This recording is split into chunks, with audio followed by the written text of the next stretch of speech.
السلام علیکم ورحمۃ اللہ وبرکاتہ۔ نحمده ونصلي على رسوله الكريم اما بعد فاعوذ بالله من الشیطان الرجیم بسم اللہ الرحمن الرحیم لقد كان لكم في رسول اللہ اسوة حسنہ۔ اسی کی محفل سنوارتا ہوں، چراغ میرا ہے رات اس کی، اور اسی کے مطلب کی کہہ رہا ہوں، زبان میری ہے بات اس کی۔ صدر محترم، علماء عظام، اس پنکھے کو بند ہی رہنے دیجیے، اس پنکھے کو بند ہی رہنے دیجیے۔ سب سے پہلے تو میں تمام اہالیان مانک مزرعہ کا اور تمام اطراف و اکناف سے آئے ہوئے شمع رسالت کے پروانوں کا، اور خاص طور پر اس مدرسے کے ناظم حضرت قاری عبدالشکور صاحب دامت برکاتہم، اور ان کے تمام مدرسین، اراکین، منتظمین کا، کہ آپ حضرات نے اپنے اس مدرسے کے اس عظیم اجلاس میں مجھ جیسے ایک معمولی سے طالب علم کو بھی شرکت کی سعادت سے نوازا، اور اپنی خوش نصیبیوں میں مجھ جیسے ایک بد نصیب کو بھی شریک کر لیا۔ اللہ آپ کو اس کی جزائے خیر عطا فرمائے۔ آپ یقین جانیے کہ اگر میں نہ آتا تب بھی آپ کا جلسہ کامیاب ہو جاتا۔ آپ کی تشنگی کو سیرابی میں بدلنے کے لیے علماء کی ایک عظیم جماعت آپ کے پاس موجود تھی، مگر یہ تو آپ حضرات کا احسان ہے کہ ان عظیم علماء کے درمیان مجھ جیسے تہی دامن عالم کو بھی آپ نے ان سعادتوں میں شرکت کا موقع دے کر اس سعادت کو، ان خوش بختیوں میں اپنا حصے دار بنا لیا۔ اس کے لیے میں آپ سبھی حضرات کا شکر گزار بھی ہوں اور ممنون بھی ہوں۔ میرے پیاروں، یہ محفل جس میں آپ حضرات بیٹھے ہوئے ہیں، یہ کوئی معمولی محفل نہیں، بہت عظیم اور عظیم سے عظیم تر ہے یہ محفل۔ آپ اس محفل کو ایسا ویسا نہ سمجھیں، اس لیے کہ اس محفل کی نسبت، اس محفل کا انتساب اللہ اور اس کے رسول کی طرف ہے، اور جس محفل کی نسبت جس کی طرف ہوتی ہے، جس انسان کی نسبت جس کی طرف ہوتی ہے، یاد رکھو وہ اسی کا والا کہلاتا ہے۔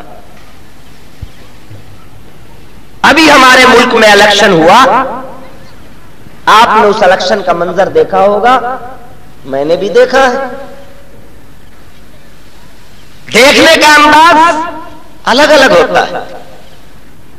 میں نے دیکھا کہ بھگوان پور میں جلسہ ہو رہا ہے، دور تک مائک، ڈائس، نیتا، بھاشن، جے جے کار، ترنگا جھنڈا، پنجے کا نشان۔ میں نے کہا قاری نذیر صاحب، یہ آپ کے بھگوان پور میں کیسا جلسہ ہو رہا ہے؟ کہنے لگے مولانا گھر چلیے، چائے چوئی پیئیں گے، یہ کانگریسیوں کا جلسہ ہو رہا ہے۔ ایمانداری سے بتاؤ، یہی جواب ملے گا کہ نہیں ملے گا؟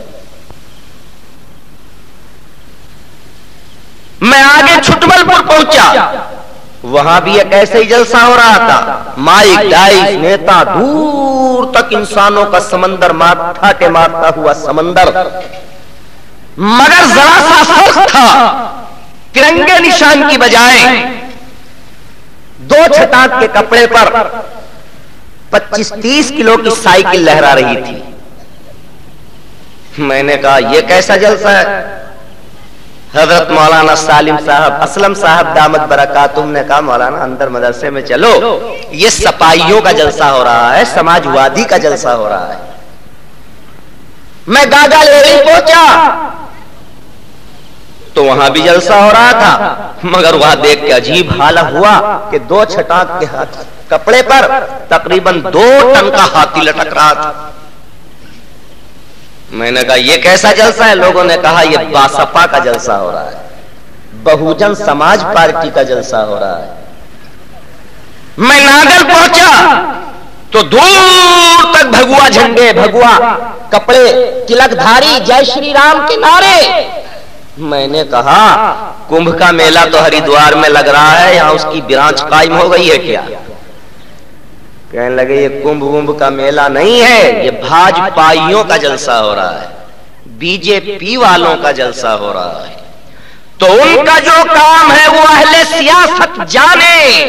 میرا پیغام محبت ہے جہاں تک پہنچے. مجھے اس سے کوئی بحث نہیں کون کانگریس آئی ہے، کون جائی ہے، کون جنتا ہے، کون بانج ہے، کون سپا ہے، کون باسپا ہے، کون بھاجپا ہے، کون بھاگجا ہے. مجھے تو بتانا صرف یہ ہے کہ آپ جس پارٹی کے جلسے میں جا کر بیٹھ گئے، آپ جس پارٹی کے جلسے میں جا کر پہنچ گئے، آپ جس پارٹی کے شامیانے میں جا کر کھڑے ہو گئے، لوگوں نے آپ کو اسی پارٹی کا کہا، اسی پارٹی کا سمجھا، اسی پارٹی کا کہہ کے پکارا. او میرے پیاروں، تم کانگریس کے جلسے میں پہنچ گئے تو لوگوں نے کہا کانگریسی بیٹھے ہوئے ہیں. تم سپا باسپا کے جلسے میں پہنچ گئے، لوگوں نے کہا سپائی اور باسپائی بیٹھے ہوئے ہیں. تم بی جے پی کے جلسے میں پہنچ گئے، لوگوں نے کہا ایڈوانیوں، اٹل کے ہم خیال بیٹھے ہوئے ہیں. تو بتاؤ میرے پیاروں، آج تم کس کی مجلس میں بیٹھے ہوئے ہو؟ آج تم کس کے شامیانے میں بیٹھے ہوئے ہو؟ آج کی شام کس کے نام ہے؟ آج کی تقریر کا عنوان کون ہے؟ آج کی شام ہے سیرت رسول انام کے نام. آج کی تقریر کا عنوان ہے سیرت رسول انام. تو جب کانگریس کے جلسے میں جا کر تم کانگریس کہلائے جا سکتے ہو، بی جے پی کے جلسے میں جا کر بھاجپائی کہلائے جا سکتے ہو، تو مجھے بھی اجازت دو کہ آج تم اللہ اور اس کے رسول کی محفل میں بیٹھے ہوئے ہو، اس لیے تم سب کے سب اللہ والے بھی ہو اور رسول اللہ والے بھی ہو. تو جس محفل میں پہنچ کر انسان اللہ والا کہلائے، اللہ والا سمجھا جائے، ایمانداری سے بتاؤ کیا اس محفل سے زیادہ عظیم کوئی محفل ہو سکتی ہے؟ اور اس عظیم اور عظمت بھری محفل میں آپ نے مجھے بھی حصے دار فرما لیا. اس کے لیے میرے اوپر واجب ہے کہ میں آپ کا شکریہ ادا کروں. منت منے کے خدمت سلطان ہمی کنی، منت شناسو کے بخدمت گزاستش. احسان نہ جتا کہ تو مانک مزرعہ میں تقریر کرنے آ گیا ہے، بلکہ احسان مان مانک مزرعہ والوں کا کہ اس نے تجھے بھی بلا لیا ہے. اگر تجھے نہ بلاتے تو ان کا جلسہ تو ہو جاتا، تو محروم رہ جاتا. اس لیے میرے اوپر تو واجب ہے کہ میں آپ کا شکریہ ادا کروں، اور آپ کے اوپر واجب ہے کہ آپ بھگوان پور والے تھے، آپ سکیرے والے تھے، آپ فلاں گاؤں والے تھے، آپ فلاں گاؤں والے تھے.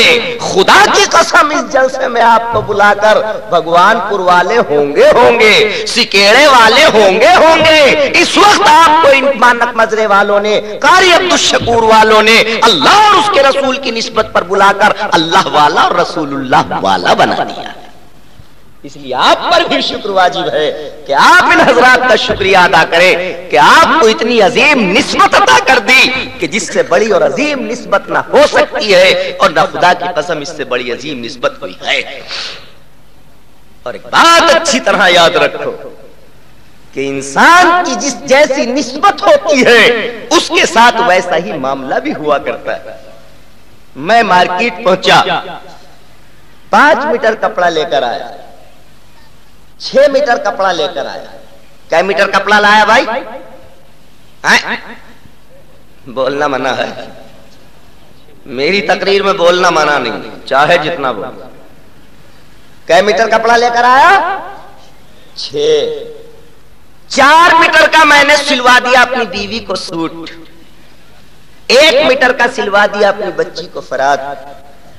بیوی نے پہنا، بچی نے پہنا، پہنتے پہنتے میلا ہو گیا، دھو لیا، پھر پہن لیا، پھر میلا ہوا، پھر دھو لیا، پھر میل لیا، پھر میلا ہوا، پھر دھو لیا. مگر کب تک؟ صابن کی، ضربوں کی کب تک برداشت کرتا؟ پھٹ گیا، بوسیدہ ہو گیا، پاریدہ ہو گیا، ناقابل پوشش ہو گیا۔ وہ کپڑا جو کل جسم کی زینت تھا، پھٹ جانے کے بعد اسی کپڑے سے ناک پوچھی اور پھینک دیا، بچے کی ٹٹی صاف کی اور پھینک دیا، برتن کی چکنائی صاف کی اور پھینک دیا، جوتے کا گرد صاف کیا اور پھینک دیا۔ وہ کپڑا جو کل جسم کی زینت تھا، وہ ذلت کی مختلف منزلوں اور صورتوں کو طے کرتا ہوا کوڑے دان اور کوڑی کی نظر ہو گیا۔ لیکن وہی 1 میٹر کپڑا جو میرے پاس بچا ہوا تھا، میں نے اس 1 میٹر کپڑے کا کلام اللہ کا جزدان سلوا دیا۔ ایمانداری سے بتاؤ میرے پیاروں، یہ 1 میٹر کپڑا جس کا میں نے جزدان سلوایا ہے، یہ بھی اسی تھان کا ہے، اسی دکان کا ہے، اسی تانے بانے کا ہے، اسی قیمت کا ہے۔ مگر یہ کلام اللہ کا جزدان اگر پھٹ گیا، بوسیدہ ہو گیا، پاریدہ ہو گیا، تو جس کے سینے میں رائی کے دانے کی برابر بھی ایمان ہے، خدا را بتاؤ کیا کلام اللہ کی جزدان کو پھٹ جانے کے بعد کوڑی پہ نہیں کوئی زمین میں بھی گرانا گوارا کرے گا؟ پیروں کے نیچے پھینک سکے گا؟ ناک صاف کر سکے گا؟ کیوں؟ کپڑا تو یہ بھی اسی تھان کا ہے، کپڑا تو یہ بھی اسی دکان کا ہے، کپڑا تو یہ بھی اسی تانے بانے کا ہے، مگر یہ وہ خوش نصیب کپڑا ہے جو ایک مدت تک خدائے پاک کی پاک کتاب سے جڑا رہا ہے، قرآن والا کہلایا ہے، قرآن سے منسوب رہا ہے۔ تو اللہ نے اس کپڑے کو بھی وہ پاکی اور طہارت عطا فرما دی کہ اب اگر یہ کپڑا پھٹ بھی جائے تو کلام اللہ کے ساتھ ہی عزت و عظمت کے ساتھ دفن تو کیا جا سکتا ہے، کوڑی پہ نہیں ڈالا جا سکتا۔ او میرے پیارے، جب کلام اللہ والے کپڑے کو تو دنیا کی گندی کوڑی پہ نہیں ڈال سکتا تو اللہ اور رسول اللہ والے کو اللہ جہنم کی گندی کوڑی میں کیسے ڈال دے گا؟ اتنی عظیم نسبت، اتنا عظیم مقام، اتنا بڑا انعام اللہ نے آپ کو اس محفل میں آنے کی وجہ سے نصیب فرمایا۔ خدا کی قسم عام طور پر علماء بیان کرتے ہیں کہ جو اللہ اور اس کے رسول کی ذکر میں آ جاتا ہے، محفل میں آ جاتا ہے، اللہ اس پر جنت کو واجب کر دیتا ہے اور جہنم کو حرام کر دیتا ہے۔ آپ کہو گے مولانا امانت اللہ حد سے آگے نہ بڑھ، اللہ میاں کی جنت کو کباڑ خانہ مت بناوے، کسی کباڑی کی دکان نہ بنا کہ جو بھی اس محفل میں آ گیا وہی جنت کا حقدار ہو گیا۔ عجیب حال ہے، کم سے کم ان بیٹھے ہوئے کو دیکھ لے، ان میں کچھ 8 کے، کچھ کھاٹ کے، کچھ 360 کے، کچھ اونے، کچھ پونے، کچھ سپاچٹ، اور جنت میں چلے جائیں گے جھٹا پٹ۔ ایسی عجیب جنت ہو گئی اللہ میاں کی کہ جو بھی اس محفل میں آ گیا وہ سب جنت میں۔ کم سے کم محفل والوں کا تو اندازہ لگا لے تو کون کیا کیا ہے اس حال میں۔ خدا کی قسم میں نے دیکھا ہے کہ ایک کاشتکار کے یہاں گیہوں کا غلہ پڑا ہوا ہے، انبار لگا ہوا ہے، بیوپاری سے سودا ہو رہا ہے 500 روپے کونٹل کے حساب سے، بیانہ دے دیا گیا ہے۔ اگلے روز تو ترازو اور دھڑا لے کر آیا اور اس نے تولنا شروع کیا تو میری آنکھوں نے وہ منظر دیکھا ہے کہ جس وقت اس نے پڑلا گیہوں کے ڈھیر میں لگایا تو ان گیہوں کے ساتھ کچھ کوڑا بھی چڑھ رہا تھا۔ میں نے غور سے دیکھا تو کچھ گڈارے بھی تھیں، میں نے اور غور سے دیکھا تو کچھ سرسلیاں بھی تھیں، میں نے کچھ اور غور سے دیکھا تو کنکریاں بھی تھیں، میں نے کچھ اور غور سے دیکھا تو دھول بھی تھی۔ میں کھڑا ہوا سوچتا رہا، اے میرے اللہ، سودا تو گیہوں کا ہوا تھا، گنڈار 500 تو 500، کوئی 500 روپے دے کر کے گھر کی صفائی بھی نہیں کر سکتا۔ اے میرے رب، کوڑا 500 روپے کنٹل کوئی کیسے لے سکتا ہے؟ اسے تو روزانہ جھاڑو دے کر گھر سے صاف کر کے کوڑی میں پھینکا جاتا ہے۔ میں نے کہا الہ، یہ کرکٹ، یہ کنکریٹ، یہ رونا 500 روپے کنٹل میں تل رہا ہے۔ آواز آئی امانت اللہ، اگر یہ چیزیں گیہوں سے الگ ہوتی تو ان کی کوئی قیمت نہیں تھی، لیکن قیمتی چیز میں شامل ہو جانے سے اللہ نے اس کی قیمت بھی قیمتی کر دی۔ خدا کی قسم میرے پیاروں، اس میں کوئی شک نہیں کہ میں گناہگار ہوں، سیاہکار ہوں، بدکار ہوں، مگر کیا تعجب ہے کہ ان جیسے صلحاء کے ساتھ دل مل جانے کی وجہ سے، اللہ کے نیک بندوں میں شامل ہو جانے کی وجہ سے جب اللہ ان کی مغفرت کے فیصلے فرمائے تو ان کے ساتھ کوڑے کرکٹ کے طور پر مجھے بھی شامل فرما لے۔ جب اپنی رحمت کی ترازو میں اپنے نیک بندوں کو تولے تو ان کے ساتھ ان میں رل مل جانے کی وجہ سے اللہ مجھے بھی اسی قیمت میں تول ڈالے، اللہ مجھے بھی اسی قیمت میں نواز لے، یہ اللہ کی رحمت سے کوئی تعجب کی بات نہیں ہے۔ سمجھ میں آ رہی یا نہیں آ رہی؟ اس لیے میرے اوپر بھی شکر واجب ہے کہ آپ کا شکریہ ادا کروں، اور آپ کے اوپر بھی شکر واجب ہے کہ آپ ان اہل مدرسہ کا شکریہ ادا کریں۔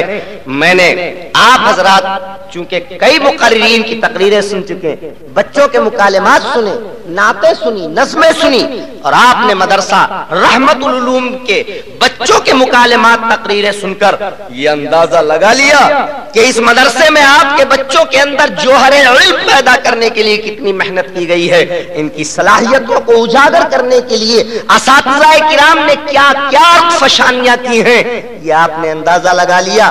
اکابر علماء کی تقریریں بھی سن لی، اب کسی مزید پیوندکاری کی ضرورت نہیں، آپ کا ظرف بھی اتنا وسیع نہیں کہ اس میں اتنا بھرا جائے۔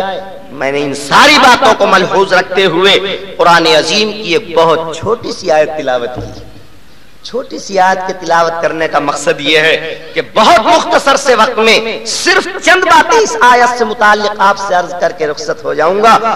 میں نے قرآن عظیم کی جو آیت تلاوت کی ہے اس میں اللہ تبارک و تعالیٰ نے صاف اور دو ٹوک انداز میں پوری دنیا کے انسانوں کو مخاطب کر کے کہا ہے، او دنیا کے انسانوں کان کھول کر سن لو، تم نے اپنی زندگی کو اب تک جس راہ پہ گزارا سو گزارا، تم نے اپنی زندگی کو گزارنے کے لیے اب تک جو راہ منتخب کی سو کی، تم جس ڈگر پہ چلے سو چلے، لیکن اب کان کھول کے سن لو کہ ہم نے تمہاری دنیاوی رہنمائی اور اخروی نجات کے لیے اپنے محمد صلی اللہ علیہ وسلم کو بہترین نمونہ بنا کر بھیجا ہے۔ اب تمہاری دنیا کی فلاح اور آخرت کی نجات اگر کسی راہ کے چلنے میں ہے تو وہ راہ صرف راہ مصطفیٰ ہے۔ اگر تم کسی منزل مقصود کو پہنچ سکتے ہو تو اس منزل تک پہنچانے کے لیے صرف اور صرف سنت مصطفیٰ ہے، اس لیے کہ ہم نے اپنے محمد صلی اللہ علیہ وسلم کو تمہارے لیے بہترین نمونہ بنا دیا ہے۔ نمونے کے معنی جانتے ہو؟ ایک مثال سمجھ لو۔ بھگوان پور میں عبدالستار کے پاس میں پہنچا اور میں نے کرتے پاجامے کا اس کو کپڑا دیا اور کہا بھیا اس کا کرتا سلنا ہے 17 انچ کا نیچا، کھلی آستینیں، ناخونی کٹ گلا اور مغلئی پاجامہ۔ اس نے کہا ٹھیک ہے، لکھ لیا، ناپ تول کر لی اور مجھ سے کپڑا لے کے رکھ لیا۔ میں نے کہا کب آؤں؟ کہنے لگا میں 8 دن کے بعد پہنچا۔ ایمانداری سے بتاؤ، اس نے سی کر کریس کر کے کپڑے تیار رکھے تھے، کاغذ میں لپیٹ کر باندھ رکھے تھے، میرے حوالے کر دیے۔ خدا را بتاؤ میرے پیاروں، کیا میں اسی وقت ان کپڑوں کو وہیں کھول کر دیکھوں گا کہ نہیں دیکھوں گا؟ ارے بولو، دیکھوں گا کہ نہیں؟ کیا دیکھوں گا؟ میں نے جو آرڈر دیا تھا، جو ناپ بتایا تھا، جو نمونہ دیا تھا، یہ کپڑے عین اسی نمونے کے مطابق ہیں یا نہیں؟ میں نے کھول کر دیکھا تو 17 انچ کے نیچے کلیو دار، کھلی آستینیں، ناخونی گلا، مغلئی کٹ پاجامہ۔ ایمانداری سے بتاؤ میں شکریہ ادا کروں گا کہ نہیں؟ اس کی پوری محنت دوں گا کہ نہیں؟ اور دوبارہ سلواؤں گا تو پھر اسی کے پاس جاؤں گا یا نہیں؟ لیکن اس کے برخلاف میں نے کہا تھا کلیو دار کرتے کو اس نے سی دیا کھنا کٹ، میں نے کہا تھا مغلئی کو اس نے سی دیا علی گڑھ کٹ۔ بولو میں شکریہ ادا کروں گا یا ہو جائے گی کھٹ پٹ؟ ہو جائے کھٹ پٹ یا نہیں؟ کپڑا فوراً اس کے منہ پر مار دوں گا، نہیں چاہیے مجھے یہ کپڑا، تو نے تو میرا کپڑا بگاڑ دیا، مجھے قیمت چاہیے، یہ کپڑا تو رکھ، کچھ بھی کر، مجھے صرف قیمت چاہیے۔ سینکڑوں صلوات سناؤں گا، کالی پیلی آنکھیں نکالوں گا۔ او میرے پیاروں، بالکل اسی طرح اللہ نے اپنے رسول صلی اللہ علیہ وسلم کو ہمارے لیے نمونہ بنا دیا ہے۔ جب ہماری زندگی کا عمل مکمل ہو جائے گا اور ہماری زندگی کے اعمال دفتر میں لپٹ کر خدا کی بارگاہ میں پہنچیں گے تو اللہ ہمارے اعمال کو اپنے نبی کے نمونے کے مطابق جانچے گا، پرکھے گا، ناپے گا، تولے گا۔ یاد رکھو اگر ہمارے اعمال نبی کریم صلی اللہ علیہ وسلم کی سنت اور طریقے کے مطابق ہوئے تو ارشاد ہوگا یا ایتھا النفس المطمئنہ ارجعی الی ربک راضیۃ مرضیہ۔ او نفس مطمئنہ چل اپنے رب کی طرف۔ نہیں میں نہیں جا رہا، ڈر لگ رہا۔ کیوں ڈر لگ رہا؟ ارے وہ تو تجھ سے راضی ہے، اور ایسا راضی ہے کہ تجھے بھی راضی کر دے گا۔ چل میرے بندوں میں شامل ہو جا، میری جنت میں آرام فرما لے۔ تے نے میرا دل خوش کر دیا، تو نے اپنی زندگی کو قیمتی بنا لیا۔ لیکن یاد رکھو اگر ہمارے اعمال نبی کریم صلی اللہ علیہ وسلم کے نمونے کے خلاف نکلے تو سحقن فسحقن کے دھکے دے کر کے مار دیا جائے گا اور کہا جائے گا دور ہو جا کمبخت میری نگاہوں کے سامنے سے، تو نے تو میری دی ہوئی زندگی کو برباد کر دیا۔ یہی وجہ ہے کہ اللہ تبارک و تعالیٰ نے دنیا ہی میں اعلان کر دیا لَقَدْ كَانَ لَكُمْ فِي رَسُولِ اللَّهِ أُسْوَةٌ حَسَنَةٌ، ہم نے اپنے رسول کو تمہارے لیے نمونہ بنا کر بھیجا۔ یہی وجہ ہے کہ جو حالات ماں کی گود سے لے کے قبر کی آغوش تک قوموں پہ، افرادوں پہ، ملکوں پہ، دنیا پر آتے ہیں، آ رہے ہیں یا قیامت تک آئیں گے، وہ سارے کے سارے حالات اللہ تبارک و تعالی نے تنہا جناب رسول اللہ صلی اللہ علیہ وسلم کی ذات پر تعریف فرما دی تاکہ نسل انسانی کو جب جہاں جس وقت جس نمونے کی ضرورت پڑے وہ عمل، وہ نمونہ اسے میرے مصطفیٰ کی زندگی میں مل جائے۔ چنانچہ اگر بچپن گزارنا ہو تو آمنہ کا پیارا پیارا بچہ موجود، اگر تمہیں لڑکپن کی اکیلیاں سیکھنی ہو تو عبد المطلب کے پوتے کا لڑکپن موجود، اگر تمہیں جوانی کی منزلیں طے کرنی ہو تو ابو طالب کے بھتیجے کی پاکیزہ جوانی کے نمونے موجود، اگر تم میں سے کوئی یتیمی سے گزر رہا ہو تو دیکھو عبداللہ کا در یتیم موجود، اگر تمہیں غربت و افلاس کی وجہ سے مزدوری کرنی پڑے تو دیکھو آقا کا مکے کی بکریوں کا مزدوری پہ چرانے کا طریقہ موجود، اگر تمہیں تجارت کرنے کا حوصلہ ہو تو خدیجۃ الکبریٰ کے مال سے آقا کا ملک شام میں تجارت کرنے کا رنگ ڈھنگ معلوم، اگر تمہیں شادی کرنی ہو تو خدیجۃ الکبریٰ، عائشہ صدیقہ، حفصہ و ام